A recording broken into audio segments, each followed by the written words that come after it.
जून की गर्जना, क्या खुलने वाले हैं कुछ बड़े रास्ते? क्या जून में रफ्तार पकड़ सकता है समय? धनु राशि वालों, जून का महीना कई मामलों में आपके लिए सकारात्मक संकेत लेकर के आ रहा है।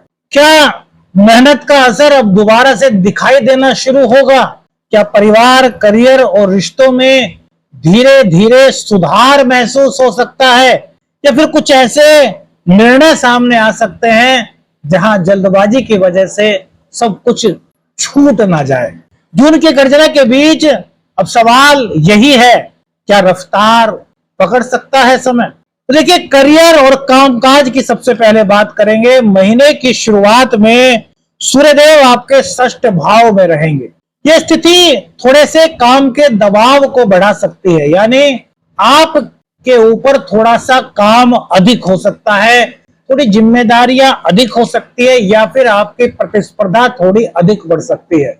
लेकिन यही जिम्मेदारियां, यही काम और यही प्रतिस्पर्धा आपके टैलेंट को सबके सामने लाने में मदद करेगा, और यही स्थिति आपको हार नहीं मानने देगी और सबके बीच आपका एक अलग कद यहां पर बन सकता है। जो लोग नौकरी बदलने की इच्छा रखते हैं, जो सरकारी कार्य करते हैं या फिर प्रतियोगी क्षेत्रों से जुड़े हुए, उन्हें धीरे धीरे जीवन में अब राहत नजर आ सकती है। 15 जून के बाद सूर्यदेव आपके सप्तम भाव में आ जाएंगे। सूर्यदेव आपके नवमेश है, यानी कि आपके भाग्य भाव के स्वामी है। तो यहां पर भाग्य का सपोर्ट अब आपको पहले से और बेहतर महसूस होने लगेगा। देखिए, इस वक्त धनु राशि पर ढैया चल रही है, और ढैया के बीच कई लोग हो सकते हैं जिन्होंने यह महसूस किया हो कि यार नौकरी में, व्यापार में कहीं ना कहीं संघर्ष उनको अधिक महसूस हो रहा है। घर में कुछ हो सकता है अजीब सी बेचैनी उनको शायद महसूस हो रही हो, व्यापार को या करियर को लेकर के उनको कुछ लग रहा हो कि यार उतार चढ़ाव की संभावनाएं बन रही हैं, और मन में एक अलग सी कुछ आलस्य की भावना भी हो सकती है।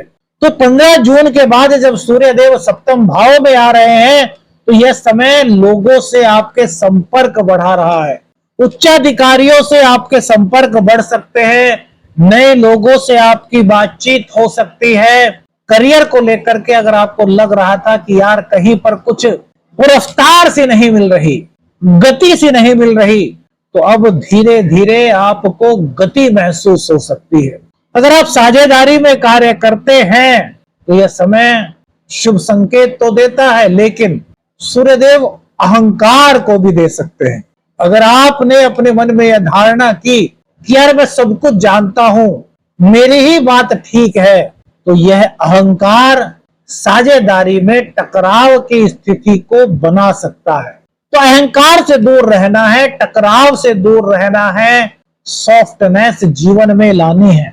सूर्यदेव अहंकार लाने के लिए नहीं कहते, सूर्यदेव कहते हैं आत्मविश्वास के साथ आगे बढ़ो, सबकी सुनो, अपनी बात सबके सामने रखो, और फिर अगर कंक्लूजन पर पहुंचना है तो किसी एक को केंद्रित करके नहीं, बल्कि सभी को केंद्रित करके कंक्लूजन निकालो।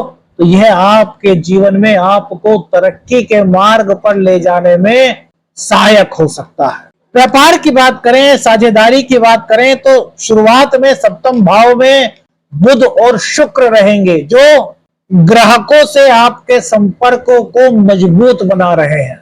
व्यापारिक बातचीत अब आपकी आगे बढ़ सकती है। ढैया के बावजूद आपको यह फील हो सकता है कि यार अब व्यापार में कुछ नया, कुछ अच्छा, कुछ सकारात्मक सा फील होने लगा है। नए समझौते आपके इस गोचर काल के दौरान हो सकते हैं, बड़े अवसर इस गोचर काल के दौरान आपको मिल सकते हैं। तो नया प्रस्ताव व्यापार से संबंधित आपके पास आ सकता है। कुछ लोगों को यहाँ पर अन्य लोगों से नया सपोर्ट मिल सकता है।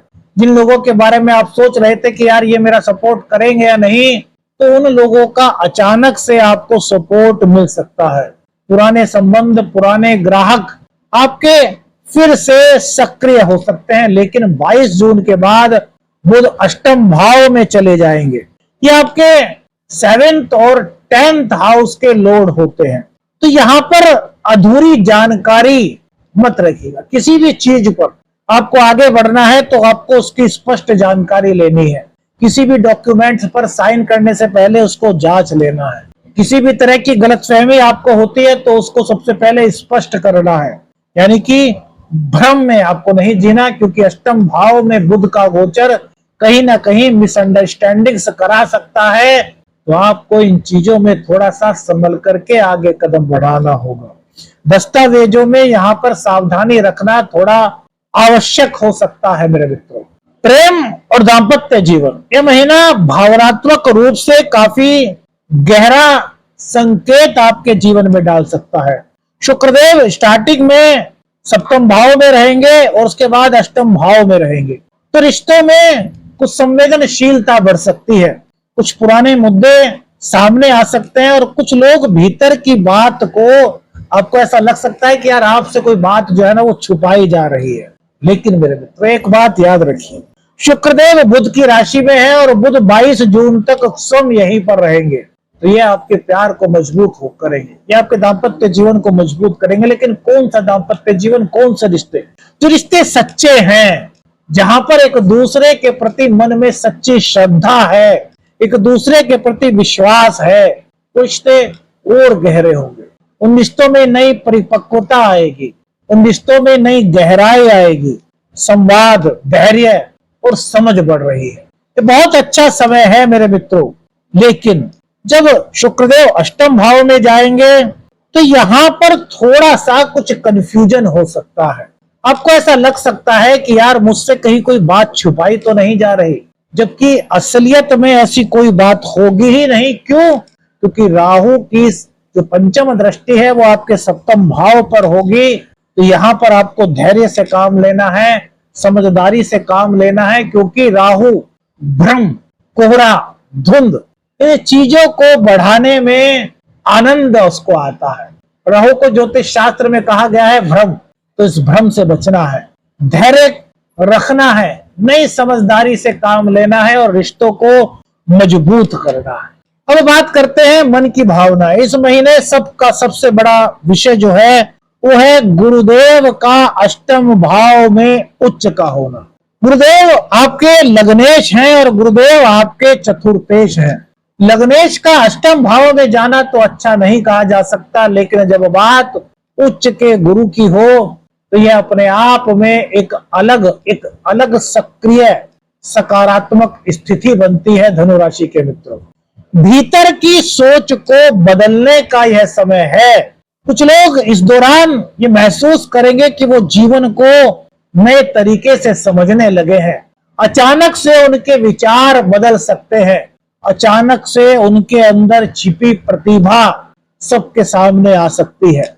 आध्यात्मिकता की ओर आपका रुझान पहले से और अधिक ज्यादा गहरा हो सकता है। आपके अंदर आत्मविश्लेषण करने की एक नई प्रवृत्ति जागृत हो सकती है। आपको लग सकता है कि यार मुझे आत्मविश्लेषण करना चाहिए, यार मुझे नए तरीके से सोचना चाहिए, घर के सुखों को कैसे बढ़ाया जा सकता है, अपने व्यक्तित्व को कैसे निखारा जा सकता है, और मैं ऐसा क्या कर सकता हूं जो भीड़ में मेरा एक अलग स्थान बन जाए। इस तरह के विचार धनु राशि वालों के जातकों को जून महीने में महसूस हो सकते हैं। कभी कभी कुछ पुरानी यादें आपके जीवन में एक नया मोड़ ला सकती हैं। शनिदेव का चतुर्थ भाव में होना, जो कि बृहस्पति का घर है, तो घर और मन दोनों की जिम्मेदारी को बढ़ाता हुआ दिख रहा है। मतलब घर के प्रति आपकी जिम्मेदारियां इस वक्त बढ़ेंगी। घर के परिवार के प्रति आपके मन में जो भावनाएं हैं वो और ज्यादा मजबूत होंगी। मतलब अब जीवन को देखने का नजरिया आपका यहाँ पर बदल रहा है। गुरुदेव की 7वीं दृष्टि आपके धन भाव पर होगी, तो धीरे धीरे से इस गोचर काल के दौरान गुरुदेव की कृपा से आपकी आर्थिक समझ जो है वो पहले से अधिक मैच्योर हो रही है। मतलब बचत की ओर आपका ध्यान जाएगा। आपको लगेगा कि यार परिवार की परंपराओं, परिवार के सहयोग और वाणी, इन तीनों पर ही आपका ध्यान पहले से अधिक फोकस होगा। वाणी में एक अलग ही आकर्षण आपको महसूस होगा।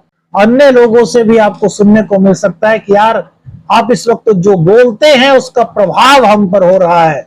परिवार को एक साथ जोड़ करके आप चलेंगे। आप महसूस कर रहे होंगे लगभग 1.5 साल से शनिदेव आपके 4th हाउस में है, तो परिवार से कुछ अनबन या फिर परिवार के सदस्यों के साथ कुछ मतभेद या मनभेद जैसी स्थिति आपको फील हुई होगी, तो उसमें अब आपको यहां पर राहत मिलती हुई दिखाई दे सकती है। वाणी आपकी पहले से ज्यादा जहां आकर्षक हो रही है, वहीं धन के मामले में नए कमाई के अवसर इस वक्त आपके बन सकते हैं। कोई नया व्यापार आपका शुरू हो सकता है, कोई नई नौकरी आपको मिल सकती है। विशेषकर घर से जुड़े हुए, आपकी घर की सुख सुविधाओं से जुड़े हुए कुछ खर्च यहाँ पर हो सकते हैं। पारिवारिक जिम्मेदारी पर भी कुछ खर्च आपका हो सकता है, क्योंकि गुरुदेव की जो 5वीं दृष्टि है वो आपके 12th हाउस पर है। इस महीने कमाई से ज्यादा समझदारी महत्वपूर्ण हो सकती है। कहां पर खर्च करना बहुत ज्यादा आवश्यक है, ये समझदारी आपकी ओर ज्यादा परिपक्व हो रही है। और परिवार में, घर में और अपने करियर या व्यापार में संतुलन पहले से ज्यादा आप बनाते हुए दिख रहे हैं।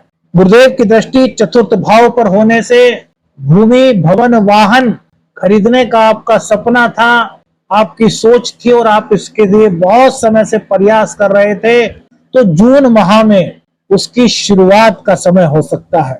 आप बताइए, क्या इस समय आप भी खर्च और बचत के बीच संतुलन बनाने की कोशिश कर रहे हैं और आपको लग रहा है कि यस आई कैन डू, मैं मैनेज कर सकता हूं, इस प्रकार की भावनाएं आपके अंदर आ रही हैं?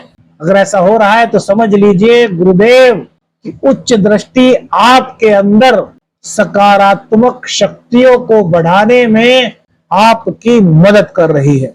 बात करते हैं शिक्षार्थी के लिए, शिक्षा और प्रतियोगिता। देखिए, मंगल देव शुरुआत में आपके 5th भाव में रहेंगे, अपनी ही राशि में, तो विद्यार्थियों के लिए समय बहुत अच्छा कहा जा सकता है। पढ़ाई में आपका मन जो है वो एकाग्र हो रहा है। 5th में मंगल प्रतियोगी भावना को आपकी बढ़ा सकते हैं। जो लोग प्रतियोगी परीक्षा की तैयारी कर रहे हैं उनके लिए जून माह का महीना नए संकेत लेकर के आया है। यदि आप सरकारी परीक्षा की तैयारी कर रहे हैं, आप तकनीकी क्षेत्र में हैं, आप शोध कर रहे हैं या फिर किसी गूढ़ विषय पर आपकी रिसर्च चल रही है, तो यहां पर आपके लिए नए सकारात्मक संकेत मिल रहे हैं। सफलता के मार्ग पर आप इस गोचर काल के दौरान आगे बढ़ सकते हैं। ये वह समय है जब आपके लिए सब कुछ आपके मन में होगा कि यस मैं कर सकता हूं। आत्मविश्वास से लबरेज रहेंगे। उसके बाद मंगल देव आपके 6th हाउस में आ जाएंगे, शुक्र की राशि में, तो यह समय आपका और मजबूत होगा। मंगल देव का 6th हाउस में होना यह आपके आत्मविश्वास को मजबूत बनाता है, यह आपकी संघर्षों पर पकड़ को दिखाता है। 6th हाउस संघर्ष का है, दैनिक जीवन में जो संघर्ष होते हैं उसका भाव कहा गया है, तो आपकी यहाँ पर पकड़ मजबूत हो रही है। कॉम्पिटिटर्स पर आपकी विजय के संकेत मिल रहे हैं। स्मार्ट वर्क की ओर आपका ध्यान जा रहा है। और रोग को लेकर के कोई दिक्कत थी तो यहाँ पर आपके लिए राहत के संकेत नजर आ रहे हैं। इतना ही नहीं मेरे मित्रों, क्योंकि मंगल देव 12th हाउस को देखेंगे और वो उनका अपना घर है, तो अनावश्यक खर्च से अगर आप परेशान थे तो वो भी दूर होंगे। लेकिन मंगल देव की दृष्टि आपके लग्न पर होगी तो कटु शब्दों से आपको दूर रहना होगा, अहंकार से आपको दूर रहना होगा। व्यक्तित्व में जोश, आत्मविश्वास तो आपके आ रहा है, लेकिन इसकी अति यानी कि अत्यधिक जोश, अत्यधिक आत्मविश्वास, ये कहीं ना कहीं आपके लिए परीक्षा का सबब बन सकता है। तो इन चीजों से आपको बचकर के रहना होगा। 8th भाव में गुरु की दृष्टि 12वें स्थान पर, तो मेरे मित्रों अचानक से कुछ यात्रा के विचार आपके मन में आ सकते हैं। 3य भाव में राहु देव विराजमान है कुंभ राशि में, तो ये भी धनु राशि वालों के लिए एक अच्छा संकेत है। विदेश संबंधी किसी योजना पर आपका विचार चल रहा था तो वह योजना साकार हो सकती है। विदेश या फिर दूर स्थान से आपके संपर्क बन सकते हैं, और ऑनलाइन कार्य अगर आप करते हैं तो उसमें आपके लिए कुछ अच्छे संकेत का योग यहाँ पर बन रहा है। लेकिन दस्तावेजों को लेकर के थोड़ा सा सावधान रहें, और समय प्रबंधन में सावधानी इस दौरान आपको रखनी चाहिए। क्या आप भी महसूस कर रहे हैं कि इस समय कहीं दूर यात्रा का आपका मन कर रहा है, या जीवन बदलने के बारे में, जीवन स्तर को बदलने के बारे में आपके मन में कुछ विचार आ रहे हैं? यदि ऐसा हो रहा है तो अपने विचार हमें बताइएगा। अब बात करते हैं घर की, परिवार की। शनि चतुर्थ भाव में है। घर के वातावरण में थोड़ा सा आपको लग सकता है कि यार घर की जिम्मेदारी बढ़ रही है, परिवार के सदस्य जो हैं वो आपसे बहुत ज्यादा अपेक्षाएं रख रहे हैं, संपत्ति संबंधी कुछ बातचीत इस दौरान आपके घर में चल सकती है, या इस तरह के कुछ विचार आपके आ सकते हैं। लेकिन यहाँ पर गुरुदेव की दृष्टि, एक तो शनि की ढैया का जो अगर कुछ नकारात्मक प्रभाव था तो धीरे धीरे उसको कम कर रही है। वहीं माता जी के स्वास्थ्य को लेकर के कोई चिंता थी तो वो धीरे धीरे अब दूर हो रही है, यानी कि राहत के संकेत मिल रहे हैं। परिवार को जोड़कर के साथ लेने की प्रवृत्ति और जिज्ञासा और जिम्मेदारी आपके अंदर पहले से अधिक इस गोचर काल के दौरान बढ़ रही है। घर के वातावरण को किस प्रकार से और ज्यादा सुखद बनाया जा सकता है, इस प्रकार की प्रेरणा इस गोचर काल के दौरान आपके मन में आ रही है। यानी कि जून का जो महीना है, इसमें परिवार को लेकर के आपके अंतर मन में एक नया सद्भाव उत्पन्न हो रहा है। स्वास्थ्य की बात करें तो मंगल पंचम से षष्ठ भाव में जाएंगे, पहले पंचम भाव में रहेंगे, तो पेट, रक्तचाप, क्रोध और नींद से जुड़ी हुई कुछ परेशानी आपको महसूस हो सकती है। देखिए, यह समय आपकी कमाई के नए अवसर के संकेत दे रहा है। जो लोग बहुत दिन से ये सोच रहे थे कि यार मैं कोई नया व्यापार करूं या कोई नया काम करूं या ना करूं, तो उच्च के गुरुदेव आपको यह संकेत दे रहे हैं कि आप नए काम की ओर अपना रुख बढ़ा सकते हैं। लेकिन क्योंकि केतु आपके 9th हाउस में बैठे हैं, तो यहाँ पर गुरु और केतु का एक संकेत है। कोई भी कार्य आपको करना है, उसकी स्टार्टिंग आपको करनी है, ये स्टार्टिंग कर चुके हैं, उसमें तरक्की के लिए कदम आगे बढ़ाने हैं, तो आध्यात्म से जुड़िए। गुरुदेव आध्यात्म के कारक कहे गए हैं, गुरुदेव गुरु के कारक हैं, वरिष्ठ जनों के कारक हैं, गुरुदेव दादा परदादा के कारक हैं, गुरुदेव आपके जीवन में भाग्य के कारक हैं। तो अपने इष्ट देव का नाम लेकर के आगे बढ़े, अपने जीवन में कुछ आध्यात्मिक नियम बनाने की ओर अपना मन बनाए, इससे गुरुदेव की शक्ति को और बल मिल सकता है। क्या सावधानी इस गोचर काल के दौरान रखनी चाहिए? जल्दबाजी में कोई भी निर्णय लेने से बचें, गुस्से में कोई भी शब्द न बोलें, अधूरी जानकारी पर भरोसा न करें, रिश्तों में अहंकार से बचें, मानसिक थकान को नजरअंदाज करें। मतलब 20 जून के बाद मंगल षष्ठ भाव में जाएंगे, तो इस दौरान आपको ऐसा महसूस होगा कि यार मुझको बहुत ज्यादा काम करना है। तो यार बहुत ज्यादा काम करने की जिद कहीं ना कहीं आपको थकान दे सकती है। तो काम में और आराम में आपको बैलेंस करके चलना है, बहस से बचना आपको जरूरी है। उच्च के गुरु आपके भीतर की सोच को बदल सकते हैं, शनिदेव आपकी जिम्मेदारी को बढ़ा सकते हैं, राहु साहस को बढ़ा रहे हैं, लेकिन जल्दबाजी से बचना जरूरी है। मंगल मेहनत कराएंगे, लेकिन क्रोध से बचना जरूरी है। यानी यह महीना केवल बाहरी बदलाव का नहीं, बल्कि भीतर की दिशा को भी बदलने की कोशिश कर सकता है। इस महीने कुछ लोगों के रुके हुए कार्यों में आपको लग सकता है कि गति आ रही है, कुछ लोगों की सोच में बदलाव हो सकता है, कुछ लोगों को नई योजना मिल सकती है, नई जिम्मेदारी और मानसिक परिपक्वता पहले से अधिक आप महसूस कर सकते हैं। लेकिन सब कुछ आपके धैर्य और संतुलन पर निर्भर करेगा। क्या उपाय किए जा सकते हैं? सरल ज्योतिषीय उपाय, हल्दी मिश्रित जल भगवान विष्णु को अर्पित करें, अनावश्यक क्रोध से बचें, और सबसे महत्वपूर्ण, रात को सोने से पहले कुछ मिनट शांत बैठें और अपने विचारों को महसूस करें। आज पूरे दिन क्या किया उसको सोचें, क्या बेहतर हो सकता था उसको सोचें, और अगर कहीं कुछ गलती हुई है तो उसको सुधारने के लिए क्या किया जा सकता है, इस चीज को थोड़ा सा फोकस करें, क्योंकि इस महीने सबसे बड़ा परिवर्तन आपको भीतर से महसूस हो सकता है। तो कौन सी बात आपको राशिफल में सबसे ज्यादा अच्छी लगी, कौन सी आपको आपके जीवन से जुड़ी हुई महसूस हुई, अपनी राय हमें बताइएगा। वीडियो अच्छी लगी तो लाइक और शेयर कीजिएगा। चैनल पर नए हैं चैनल को सब्सक्राइब कीजिएगा। आदेश आदेश लखन निरंजन। हर हर महादेव।